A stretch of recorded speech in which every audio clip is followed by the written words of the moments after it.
ഇന്ന് നമുക്ക് മനുഷ്യൻ്റെ സ്വഭാവ ഗുണവുമായി ബന്ധപ്പെട്ട 3 പദപ്രയോഗങ്ങളെ ഒന്ന് വിശകലനം ചെയ്യാം. അതായത് അഹംഭാവം, അഹങ്കാരം, പൊങ്ങച്ചം.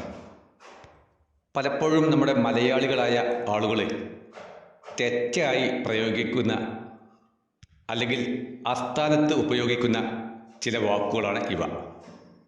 ഇവയുടെ അർത്ഥം എന്താണ്, അതിൻ്റെ ഉൽപ്പത്തി എന്താണ് എന്ന് ബോധ്യപ്പെടാത്തത് കൊണ്ടാണ് അവർക്ക് ഈ തെറ്റിദ്ധാരണ സംഭവിക്കുന്നത്, അല്ലെങ്കിൽ തെറ്റായ പ്രയോഗം ഉണ്ടായിത്തീരുന്നത്. അതുകൊണ്ട് ഈ 3 വാക്കുകളുടെയും അർത്ഥം, അതിൻ്റെ ഉത്ഭവം, അതിൻ്റെ പ്രായോഗിക രീതി എല്ലാം ഒന്ന് ചെറുതായിട്ട് നമുക്കൊന്ന് അനലൈസ് ചെയ്യാം. പൊതുവിൽ നമ്മൾ അഹംഭാവം, അഹങ്കാരം, പൊങ്ങച്ചം എന്നൊക്കെ ഒരു വലിയ ആളായിട്ട് അഭിനയിക്കുന്നു എന്നർത്ഥത്തിലാണ് ഉപയോഗിക്കുന്നത്. ഒരു പരിധി വരെ അത് ശരിയാണ്. എന്നാൽ ഈ 3 പ്രയോഗങ്ങളും തമ്മിലുള്ള വ്യത്യാസം എന്തെന്ന് കൂടി മനസ്സിലാക്കേണ്ടതുണ്ട്. സത്യത്തിൽ ആദ്യം നമുക്ക് പൊങ്ങച്ചം എന്ന വേർഡ് തന്നെ എടുക്കാം. പൊങ്ങച്ചം എന്നുള്ളത് ഒരു ദ്രാവിഡ അല്ലെങ്കിൽ തമിഴ് പ്രയോഗവുമായി ബന്ധപ്പെട്ട് മലയാളികൾ ഉപയോഗിക്കുന്ന ശബ്ദരൂപമാണ്. നമുക്കറിയാം, മലയാള ഭാഷ എന്നുള്ളത് തമിഴിൽ നിന്നും സംസ്കൃതത്തിൽ നിന്നും ഉരുത്തിരിഞ്ഞുണ്ടായ ഒരു പുതിയ ലാംഗ്വേജാണ്. അതുകൊണ്ട് ഈ മലയാളത്തിലെ ഏത് പദങ്ങൾ നോക്കിയാലും 90% ഒന്നുകിൽ സംസ്കൃതമോ അല്ലെങ്കിൽ തമിഴോ ആയിരിക്കും. ആ ഗണത്തിൽ പൊങ്ങച്ചം എന്നുള്ളത് തമിഴ് ദ്രാവിഡ പ്രയോഗത്തിൻ്റെ ഒരു വകഭേദമാണ്. ഒരു വ്യക്തി തൻ്റെ കഴിവിൽ അല്ലെങ്കിൽ തൻ്റെ വിജയത്തിൽ സ്വന്തം അഭിമാനിക്കുന്ന, അല്ലെങ്കിൽ ഞാൻ ഒരു വലിയ ആളാണെന്ന് സ്വയം നടിക്കുന്ന ഒരു സ്വഭാവത്തെയാണ് പൊങ്ങച്ചം എന്ന് വിളിക്കുന്നത്. അതായത് സ്വന്തം മേന്മ നടിക്കൽ എന്നാണ് അതിൻ്റെ ആശയം. അപ്പോൾ പിന്നെ അഹംഭാവം എന്താണ്, അല്ലെങ്കിൽ അഹങ്കാരം എന്താണ്? അതായത് പൊങ്ങച്ചം എന്നതിൻ്റെ അതേ അർത്ഥത്തിലും ആശയത്തിലുമുള്ള ഒരു സംസ്കൃത പ്രയോഗമാണ് അഹംഭാവം. അഹം എന്നാൽ ഞാൻ എന്നാണ് അർത്ഥം. ഭാവം എന്നാൽ തോന്നുക, വിചാരിക്കുക, അല്ലെങ്കിൽ നടിക്കുക എന്നൊക്കെ സങ്കല്പിക്കാം. അപ്പോൾ അഹംഭാവം, ഞാൻ എന്ന തോന്നൽ, എനിക്ക് എല്ലാത്തിലും ഞാനാണ് ഉന്നതൻ എന്ന തോന്നൽ, അതാണ് അതുകൊണ്ട് ഉദ്ദേശിക്കുന്നത്. അപ്പോൾ ചില ആളുകൾ പറയാറുണ്ട്, ഞാൻ എന്ന അഹംഭാവം. അത് ഒരു തെറ്റായ പ്രയോഗമാണ്. അതായത് അഹംഭാവം എന്നാൽ തന്നെ ഞാൻ എന്ന വിചാരം എന്നാണ് അർത്ഥം. അപ്പോൾ ഞാൻ എന്ന അഹംഭാവം എന്ന പ്രയോഗം ശരിയല്ല. കാരണം അപ്പോൾ ഞാൻ എന്ന ഒരു ആശയം അതിൽ 2 തവണ ആവർത്തിച്ചു വന്നു. നമുക്ക് ഈ അഹംഭാവം എന്ന് സംസ്കൃതത്തിൽ ഉപയോഗിച്ച ഒരു ശ്ലോകം തന്നെ ചൊല്ലാം. ഭഗവത്ഗീത 10-ാം അധ്യായം 8-ാം ശ്ലോകത്തിൽ ഇങ്ങനെ കാണാം: അഹം സർവസ്യ പ്രഭവമത്ത സർവം പ്രവർത്തതേ. അഹം, ഞാൻ, എല്ലാറ്റിൻ്റെയും ഉത്ഭവസ്ഥനാണ്. അഹം സർവസ്യ പ്രഭവമത്ത സർവം പ്രവർത്തതേ, എല്ലാം എന്നിൽ നിന്നാണ് പ്രവർത്തിക്കുന്നത് അല്ലെങ്കിൽ ഉത്ഭവിക്കുന്നത്.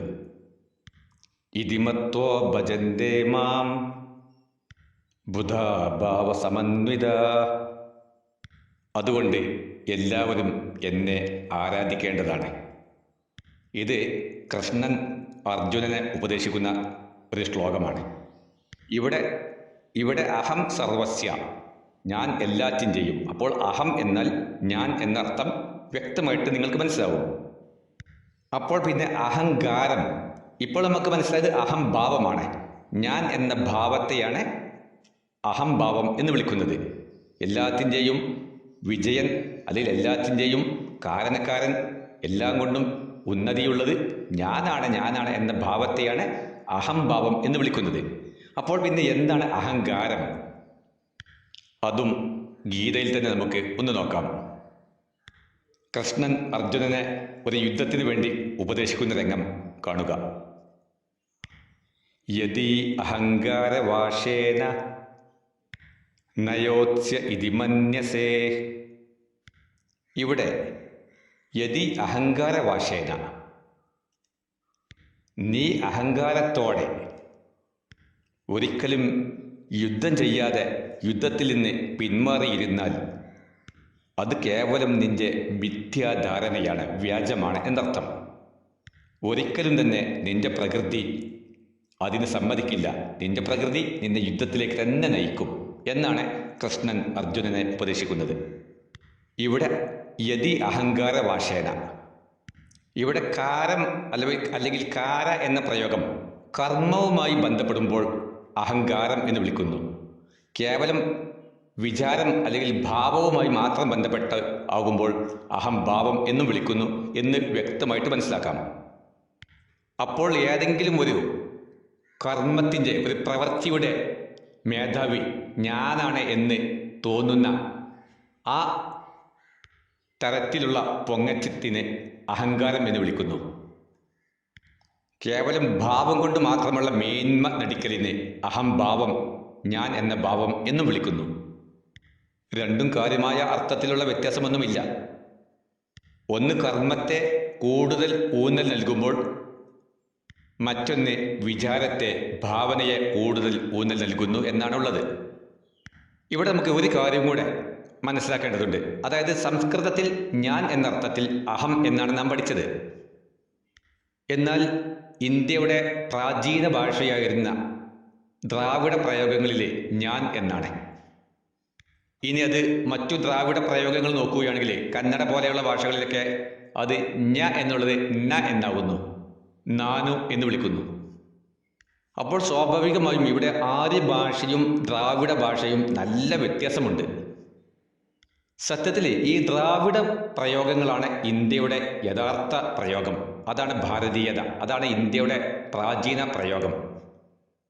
എന്നാൽ അഹം എന്ന പോലെയുള്ള ഈ ആര്യൻ പ്രയോഗം അല്ലെങ്കിൽ സംസ്കൃത പ്രയോഗം അത് ഇന്ത്യയിലേക്ക് ഇറക്കുമതി ചെയ്യപ്പെട്ട പ്രയോഗമാണ്.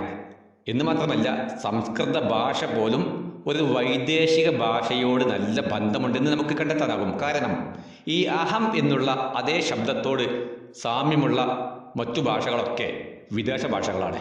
ഉദാഹരണമായിട്ട് അഹം അന എന്നാൽ ഐ, ഞാൻ ഇംഗ്ലീഷിൽ. ഇനി അറബിയിൽ അന, ഞാൻ. അപ്പോൾ സെമിറ്റിക് അല്ലെങ്കിൽ യൂറോപ്യൻ പ്രയോഗങ്ങളൊക്കെ ഈ സംസ്കൃതത്തോടാണ് കൂടുതൽ ബന്ധപ്പെട്ട് കിടക്കുന്നത്. എന്ന് മാത്രമല്ല, മിക്ക വ്യാകരണ പ്രയോഗങ്ങൾ പോലും സംസ്കൃതത്തോട് നല്ല ബന്ധമുണ്ട്.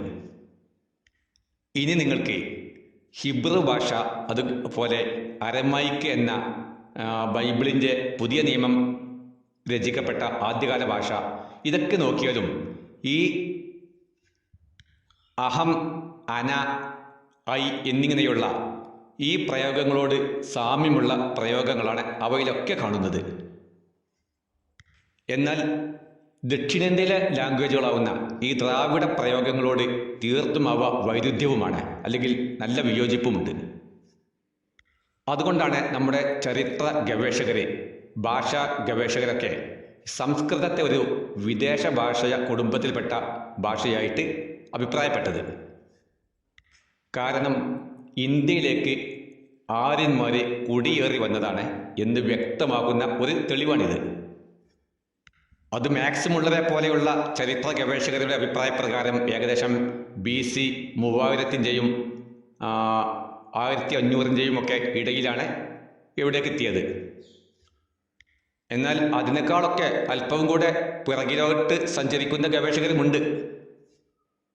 എന്തായാലും ഇന്ത്യയിലെ ആര്യന്മാരും അവരുടെ സംസ്കൃത ഭാഷയും ഒരിക്കലും തന്നെ ദ്രാവിഡ രൂപത്തിലോ അല്ലെങ്കിൽ ദ്രാവിഡ സംസ്കാരവുമായോ ബന്ധമുള്ളതല്ല.